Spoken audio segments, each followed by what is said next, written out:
The classroom was a patchwork of color and sound. Mirak, a blue-furred Yorol with a mischievous streak, flicked her stylus at a nearby djinn, who ignored her in stoic silence. An Optician student, Lara, tapped her translucent claws on the desk, creating a rhythmic clicking that grated on everyone's nerves. At the front of the room, Instructor Varric waited patiently, his tall, draconic frame poised with the ease of someone accustomed to commanding order. His head fronds twitched slightly, betraying his growing impatience.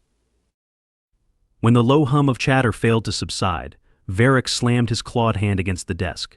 The metallic clang echoed through the room, silencing even the noisiest students. Enough Varric's fronds flared briefly before settling flat against his scaled neck. Today's lesson is not one to take lightly. We are here to discuss Earth. The holographic display at the center of the room flickered to life, showing a vibrant blue and green planet spinning serenely in space. The room fell quiet, though not from awe, there was a palpable skepticism in the air. Mirak leaned back in her chair, propping her feet on the desk with exaggerated indifference. Earth again? Let me guess more stories about humans punching each other and running into things for fun. A soft ripple of laughter spread through the room. Varric's amber eyes narrowed. If you would listen, Miss Mirak, you might learn something beyond your preconceptions. Mirak snorted but remained silent. Varric continued. Earth, as you all know, is classified as a death world. Today we will explore what that truly means, not just the danger, but the resilience it fosters. James, would you come forward? All heads turned toward the human seated in the back row. James hesitated for a moment, then stood, brushing off his well-worn academy uniform. At 20 years old, he was one of the youngest students in the class, but also the most scrutinized. Being the only human at the academy had made him a curiosity, a symbol of his species' reputation for thriving in chaos. He walked to the front of the room, feeling the weight of every alien gaze. The Opticians stared unblinking with their compound eyes. The Yorol's fur bristled slightly, as if expecting him to do something outrageous. Even the djinn, normally impassive, leaned forward, their forearms resting on their desks.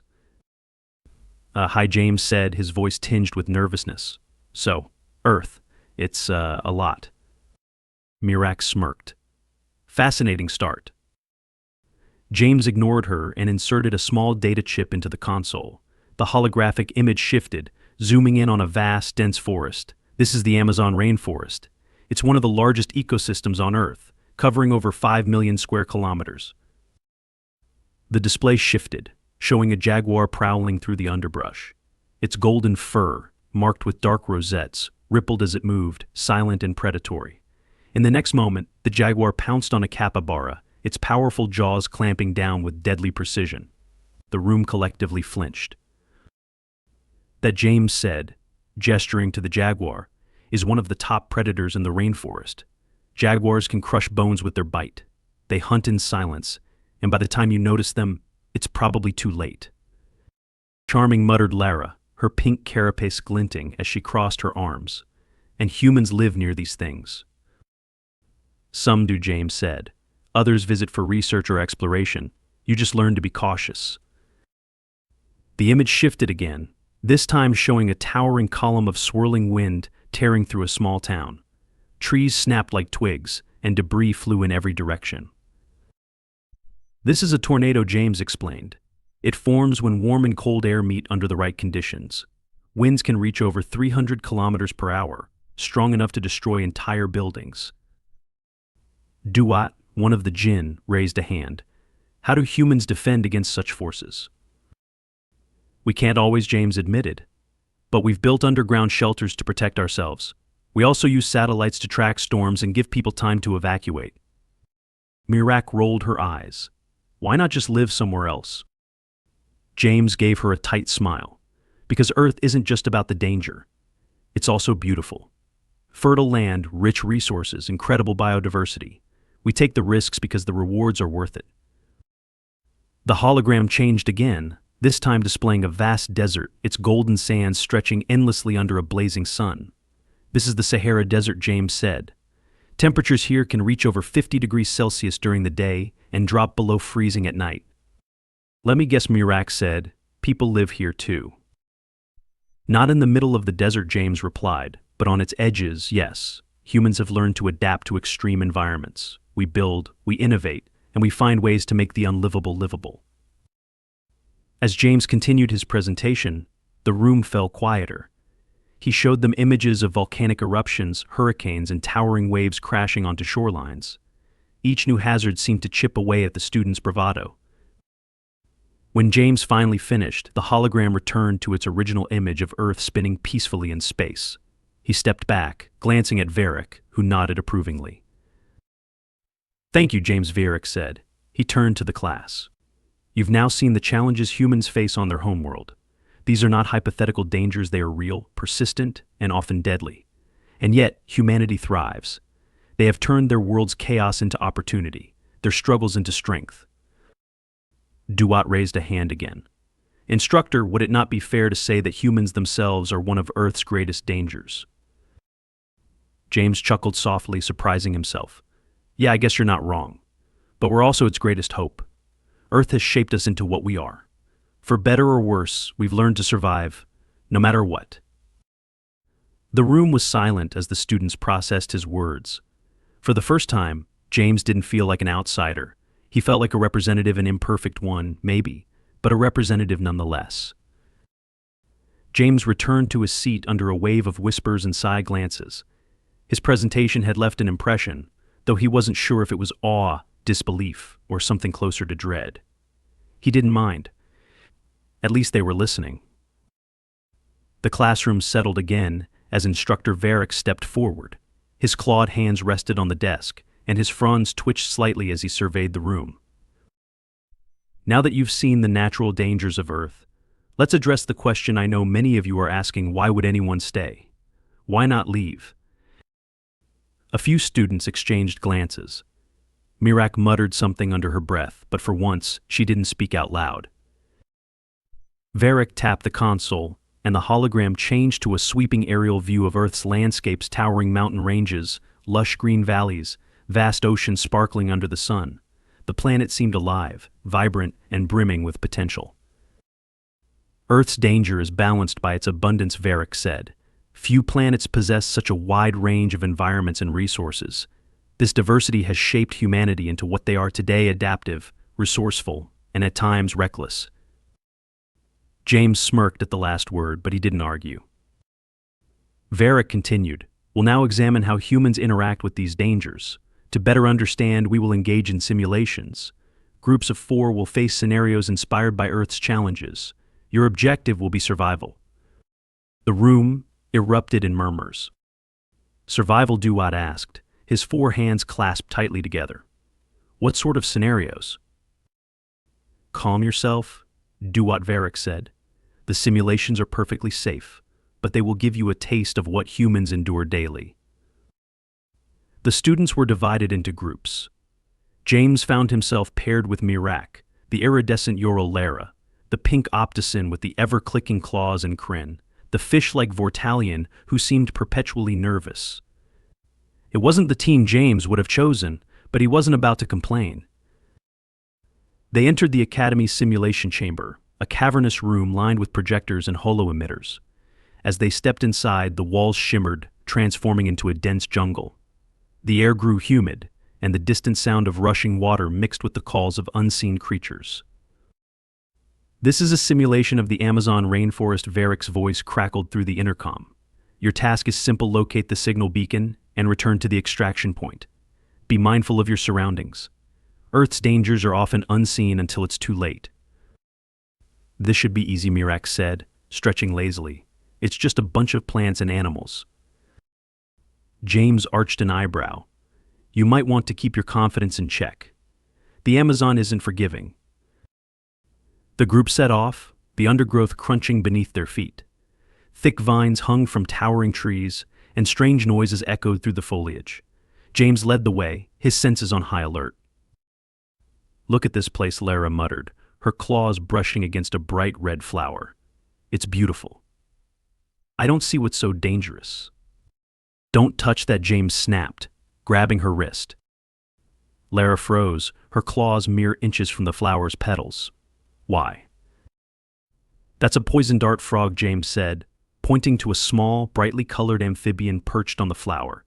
Its skin secretes a toxin that can kill you with a single touch. Lara yanked her hand back, her compound eyes widening. That tiny thing. Welcome to Earth, James said with a wry smile. They continued deeper into the jungle. The air grew heavier, and the calls of animals seemed to close in around them. James scanned the area constantly, his instincts honed by years of hiking and camping back home. The group reached a shallow river. The water was clear, revealing smooth stones and darting fish below. Kren stepped forward eagerly. Finally, something easy. Let's cross. Wait, James said, holding out his arm. We can't just wade through. Why not? Mirak asked, already pulling her boots off. James pointed to the far bank, where a large, scaly creature lay motionless, half submerged in the water. Its eyes were barely visible above the surface. That's a crocodile, James said. It looks slow, but it can lunge faster than you can react. And if it grabs you, you're not getting out. Kren stepped back, his scales pale. What do we do then? James scanned the riverbank, spotting a fallen tree that stretched across the water. We'll use that as a bridge. It's risky, but it's safer than swimming. The group carefully made their way across the log, their movements slow and deliberate. Halfway across, the crocodile stirred, its tail sweeping through the water. Don't look down, James warned. Mirak muttered something under her breath but kept moving. They reached the other side without incident, though Kren nearly slipped on the damp wood. Is everything on Earth trying to kill you? Lara asked, her voice shaky. Pretty much, James said, but if you stay alert, you can handle it. They pressed on, the jungle growing denser. The light filtering through the canopy cast eerie shadows, and the distant roar of a waterfall grew louder. James's instincts prickled, an inexplicable feeling of being watched. Stop, he said suddenly. The group froze. What is it? Mirak whispered. James scanned the trees, his heart pounding. A faint rustling came from the underbrush, followed by a low growl. The leaves parted, and a jaguar stepped into view, its golden eyes locked onto the group. Don't run, James said quietly. It'll trigger its chase instinct. What do we do? Kren hissed, his voice trembling. Stay calm, James said. Make yourself look big. Loud noises might scare it off. The group followed his lead, shouting and waving their arms. The jaguar hesitated, its ears flattening. After a tense moment, it slunk back into the shadows. That was horrifying, Lara said, her voice barely above a whisper. How do you live with things like that? James exhaled slowly. We don't always have a choice. You learn to coexist or you don't survive. They found the signal beacon shortly after and made their way back to the extraction point, their nerves still raw. When the simulation ended and the jungle dissolved into the sterile white walls of the chamber, the group let out a collective sigh of relief. That, Mirak said, was the most insane thing I've ever done. And that was just a simulation, James said with a grin. Imagine the real thing. As the group returned to the classroom, the other students bombarded them with questions. What had they seen? What had they faced? Mirak, to James's surprise, answered honestly. Earth is terrifying, but it's also kind of amazing. James couldn't help but smile. For the first time, it felt like they were starting to understand. The simulation had left a mark on the class. By the next day, the usual chatter was subdued, replaced by murmurs about jaguars, poison dart frogs, and crocodiles. Even Mirak seemed quieter, her usual bravado replaced with a contemplative frown. James noticed the change but said nothing. He knew Earth had a way of making an impression, even when experienced secondhand. Instructor Varric entered the classroom, his fronds quivering with subtle amusement. I trust yesterday's exercise provided valuable insight. Mirak raised a hand, which was unusual for her. Insight, yes, but it was also insane. The class chuckled nervously, though it was clear many agreed. Varric allowed himself a small smile. Insanity is a matter of perspective. What seems unthinkable to you is merely routine for the people of Earth. And today we will explore why.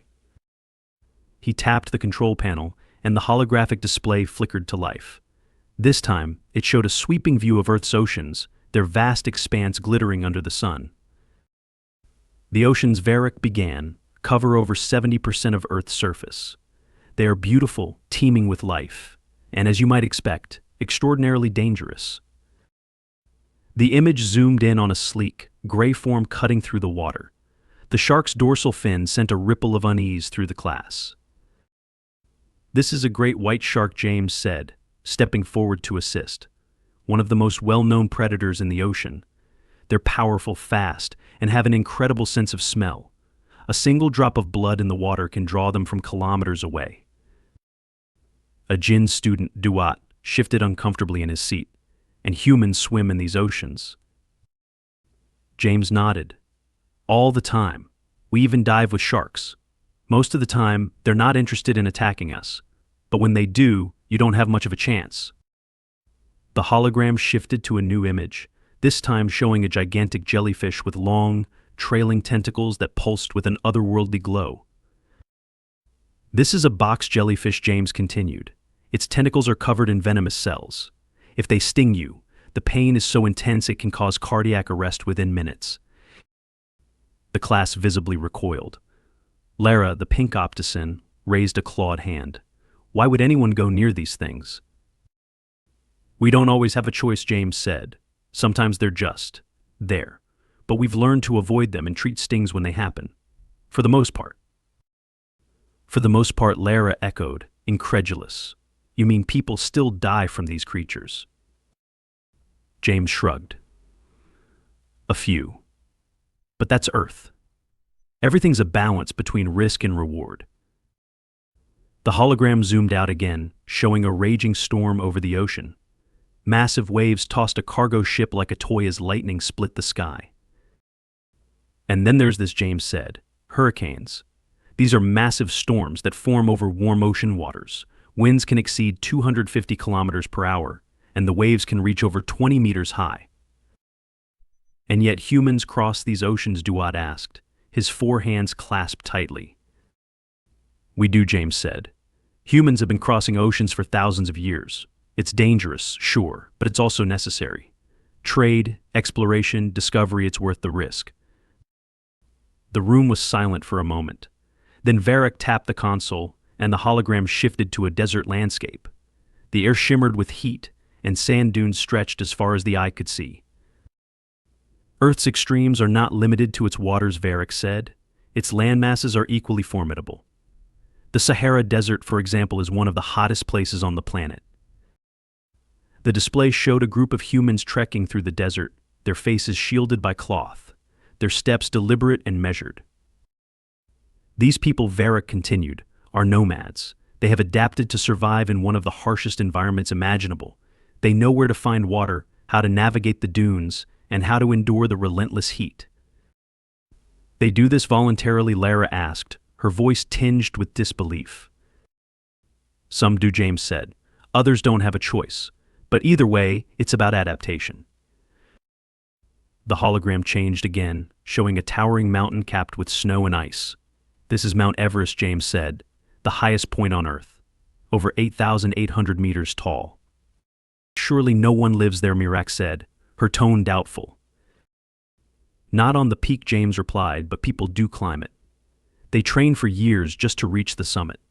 It's dangerous, freezing temperatures, low oxygen, avalanches, but they do it anyway." "For what purpose?" Duat asked. James smiled faintly. "Because it's there." The room fell silent again. The class had been skeptical of Earth's reputation, but now the evidence was undeniable. Every new environment seemed more hostile than the last, yet humans not only survived but often sought out these challenges. "Earth is not a death world because it kills indiscriminately," Varric said, breaking the silence. "It is a death world because it forces those who live there to grow stronger, smarter, and more resilient. Humanity's mastery of their environment is a testament to their adaptability and determination." Duat raised a hand hesitantly. "Instructor, if Earth is so dangerous, why do humans seem so at peace with it?" James answered before Varric could. "We're not at peace with it. Not really. We respect it, though. Earth is our home, and it's shaped who we are. The dangers are just part of the deal. The hologram flickered off, leaving the room in silence. Slowly, the students began to process what they had learned, their usual bravado replaced with a newfound respect for Earth and its inhabitants. Even Mirak seemed subdued, her usual sarcasm replaced with thoughtful silence. For the first time, James felt like they were beginning to understand not just Earth's dangers, but the resilience it demanded and the pride it instilled in those who called it home. The next morning, James arrived early to class, expecting the usual bustle of murmured conversations and pre-class antics. Instead, he found the room almost silent. Students sat at their desks, their faces a mix of awe and unease. Even Mirak, who typically sauntered in with a smug grin, was already seated, her furs subdued and her usual sarcasm noticeably absent. James glanced around, unsure what had shifted. He barely had time to settle into his seat before Instructor Varric entered the room, carrying a small case. His fronds twitched, betraying his calm exterior. Whatever today's lesson was, it carried weight. Varric set the case on the desk and tapped it open, revealing a cluster of small data chips. "Good morning, class," he began, his voice steady. "Today we will examine the final aspect of Earth's classification as a deathworld. You have seen its predators, its environments, its natural forces. Now we will discuss the most formidable aspect of Earth, its people." All eyes turned to James. He stiffened, already bracing for the inevitable questions or jabs. But no one spoke. The air felt heavy, as if the entire class had come to a collective realization that they were far out of their depth. Varric gestured toward the display at the center of the room. A new hologram shimmered into view, this time showing a group of humans scaling a sheer rock face with no safety harnesses. They climbed methodically, inching upward, their hands gripping tiny crevices in the stone. "This is known as free solo climbing," Varric said. "A sport where humans ascend cliffs with no equipment other than their bare hands. A single misstep results in certain death." The class murmured in disbelief. Duat the Jinn raised one of his hands. Why would they do this? What could possibly be worth such a risk? James leaned forward, his voice quiet but firm. "Because it's a challenge. It's about testing yourself, pushing your limits. Some humans are drawn to danger not because they want to die, but because they want to prove they can survive." The hologram shifted, now showing footage of a stormy ocean.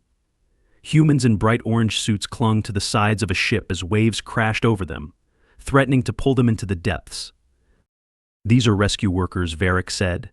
"They venture into the most dangerous conditions imaginable to save others. Their survival depends not only on their equipment, but on their ability to adapt to chaos." The students stared, their usual confidence eroded. Lara, the Optician, clicked her claws nervously. "They do this for strangers." "Yes," James said. "Humans value community. We don't always get along, but when it matters, we'll risk everything to protect each other." The hologram shifted again, showing a dense forest lit by flickering flames. Firefighters in heavy gear ran toward the blaze, wielding hoses and axes. "These are wildland firefighters," James explained. "They fight fires in forests and grasslands. It's dangerous, exhausting, and often unpredictable, but someone has to do it." Mirak finally broke her silence. "So humans fight their own planet? You battle predators, storms, fire, what else?" James hesitated, then glanced at Varric, who nodded for him to continue. "We fight each other," James admitted. "We're not perfect. We've had wars too many, honestly. But we've also learned from them. We've built systems to prevent conflict, to promote peace." The room was silent, the weight of James's words hanging heavy. Then, unexpectedly, Kren, the fish-like Vortalian, spoke up. "But that's what makes you so remarkable, isn't it? You fight nature, you fight each other, and yet, you endure." James met Kren's gaze, surprised. "We endure because we have to. Earth doesn't give us much of a choice." The hologram faded, leaving the room in an uneasy quiet. Varric stepped forward, his clawed hands resting on the desk. "Earth is not just a death world because of its dangers. It is a death world because of its people, because they refuse to be broken by those dangers. Humanity is a species forged in struggle, tempered by adversity. That is what makes them unique." Duat raised a hand again, his voice hesitant. Instructor. If humans are so strong, so adaptable, why haven't they taken over? What stops them from becoming conquerors? James smiled faintly, shaking his head. We're not interested in ruling. Most of us just want to explore, to learn. Earth taught us how to survive, but it also taught us how to appreciate what we have. That's why we're part of the Confederation, because we want to share, not take. The room fell silent again, this time with a newfound respect for the human among them. Even Mirak seemed to soften, her usual smirk replaced with quiet contemplation. As the class ended, the students filed out slowly, their conversations hushed. James lingered behind, unsure what to make of the morning. Varric approached him, his fronds swaying gently. You did well, Varric said.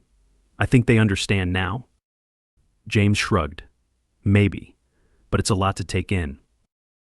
Varric nodded. It is, but understanding often begins with discomfort. They'll think about what they've learned today, and when they're ready, they'll see Earth and its people for what they truly are. James glanced at the empty classroom, then back at Varric. And what's that? Varric smiled, his sharp teeth glinting faintly. A testament to the strength of life itself. James left the room with a strange sense of pride. For once, he didn't feel like an outsider trying to explain his world. He felt like a part of something greater, something worth sharing.